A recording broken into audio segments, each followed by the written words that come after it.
L'info écho avec Capital. On commence avec Agnès Buzyn, nouvelle tête de liste pour les municipales à Paris. La ministre de la Santé a été choisie pour prendre le relais après le retrait de Benjamin Griveaux.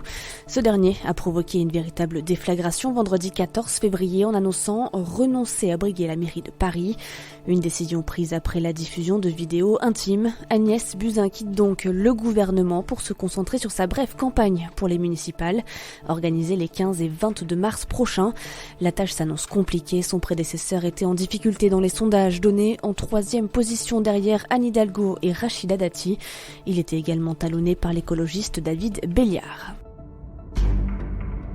Le chiffre du jour, 41 000, c'est le nombre d'amendements déposés sur le volet principal de la réforme des retraites examiné dans l'hémicycle de l'Assemblée à partir d'aujourd'hui. Impressionnant, leur nombre reste toutefois loin du record de la 5e République, 137 449. C'était en 2006 sur la loi autorisant la privatisation de GDF. La réforme des retraites voulue par Emmanuel Macron occupe tout de même la deuxième marche du podium. 23 000 amendements ont été déposés par les Insoumis, 13 000 par les communistes, une soixantaine par le gouvernement et 600 par des députés La République En Marche. Le coup de gueule du jour est poussé par les défenseurs de l'environnement en Autriche. La société des remontées mécaniques de Petite-Zal, une petite station située dans la très touristique vallée du Tyrol, veut agrandir son domaine.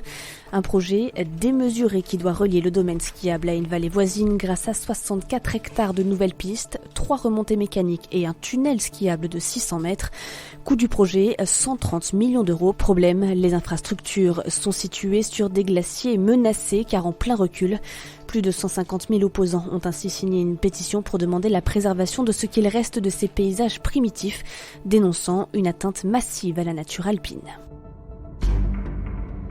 On termine avec cette console de jeu qui s'arrache lors d'une vente aux enchères. Un exemplaire très rare de la Nintendo PlayStation est proposé à la vente jusqu'au 6 mars prochain. Pour le moment, l'enchère la plus élevée est de 350 000 €, mais la somme pourrait grimper. La Nintendo PlayStation est le fruit d'une collaboration dans les années 90 entre l'entreprise japonaise et sa compatriote Sony. Une entente qui n'a jamais abouti puisque sur les 200 prototypes produits par les deux firmes, seule une infime partie s'est retrouvée sur le marché et pratiquement tous ont été détruits. À tel point que cette console est devenue l'une des plus recherchées par les collectionneurs. Plus d'infos sur capital.fr. C'était l'info écho avec Capital.